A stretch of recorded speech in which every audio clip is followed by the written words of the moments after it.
There's a different kind of hush in a rose garden. It's not the hush of absence, but the presence of something sacred. Love lives here. Not the kind splashed across movies or shouted in songs, but the quiet kind, the enduring kind, the kind that grows slowly, rooted deep in the soil of time and tending.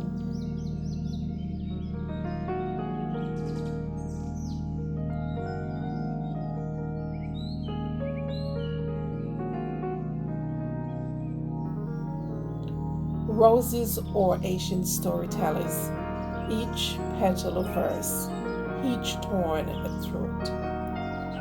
They teach us that love isn't just the bloom, it's the whole plant. The work, the waiting, the willingness to touch the soil with your bare hands and keep showing up.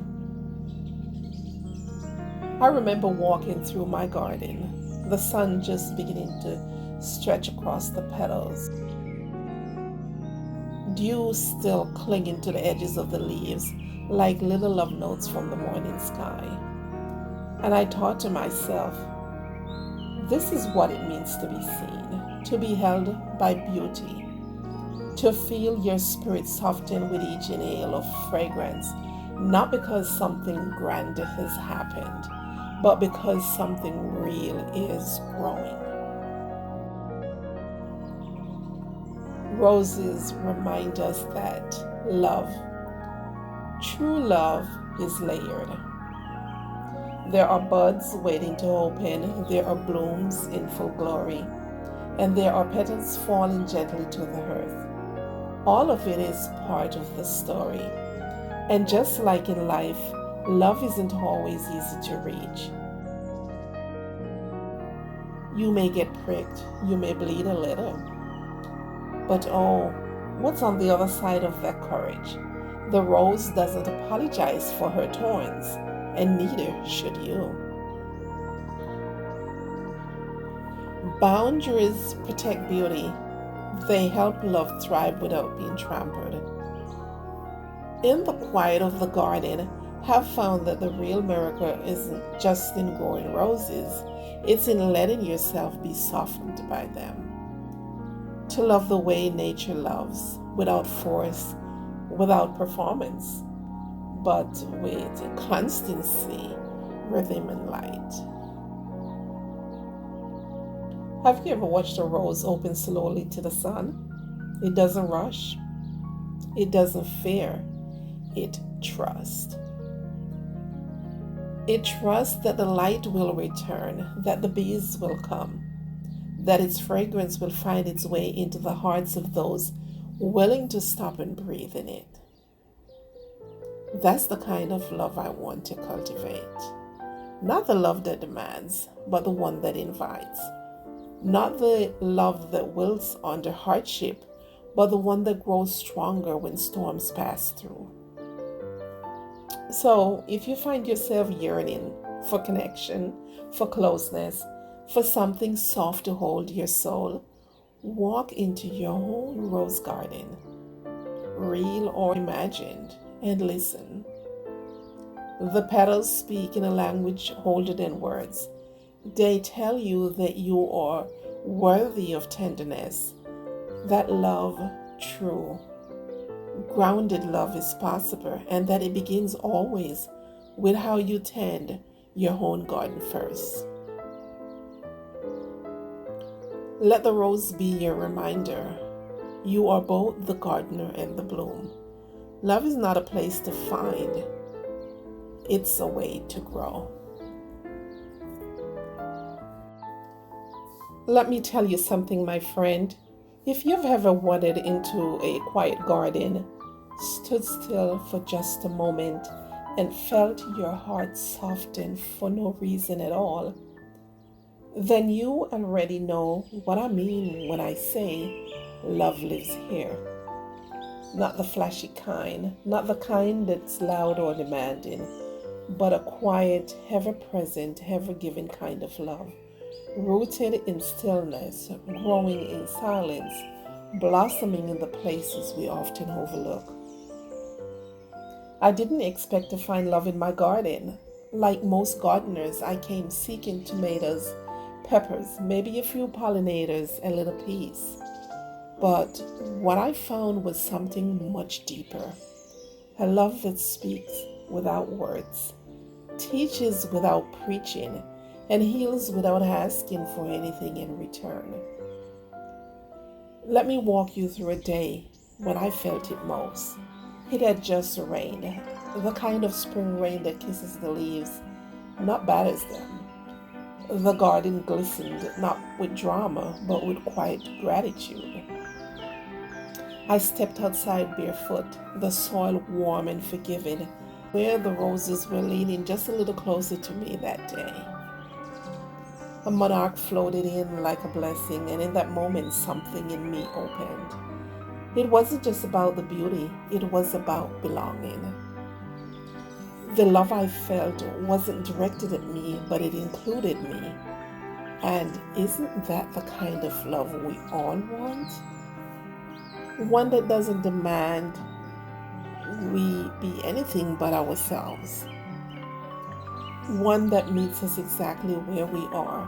One that reminds us we are part of something beautiful, even when we feel like we're wilting.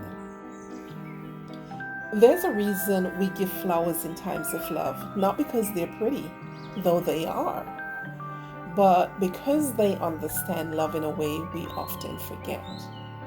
A sunflower turns its face towards the sun, not because it's told to, but because love for it is orientation, a daily choice to face the light. What if we did that? What if every morning we choose to turn our faces towards what nourishes us, towards people, practices, and places that make us bloom?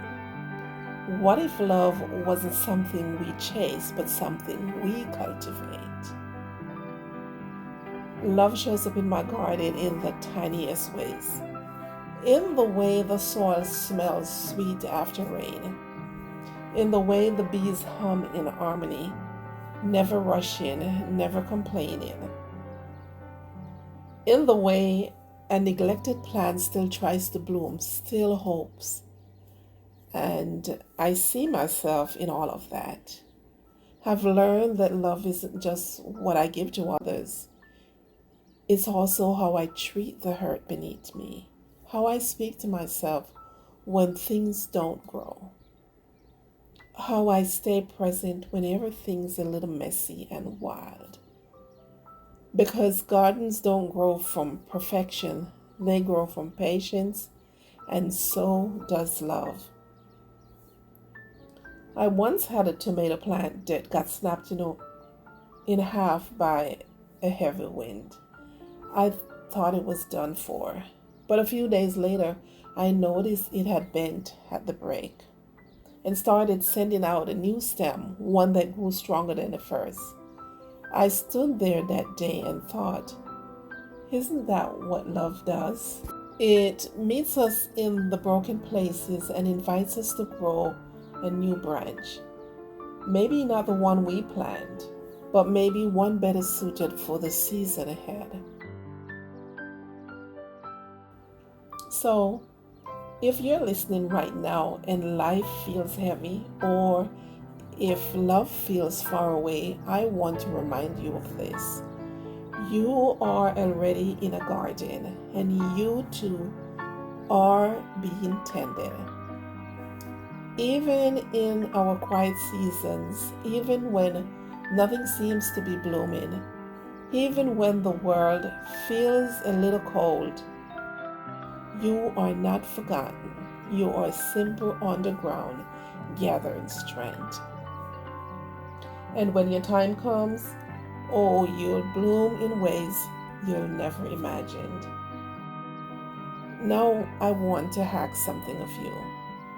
If you have found comfort, connection, or clarity in this podcast, if it's brought you a little closer to peace or help you feel seen, would you take a moment to like, subscribe, or even share your thoughts in the comments below. Your voice matters here. Your presence nourishes the space as much as the garden nourishes me. When you engage, when you share what moved you, you help me stay focused, stay present, and stay in love with this process. Because truthfully, creating this podcast is one of the ways I show love to the hurt, to you, to the still sacred parts of life that often go unnoticed.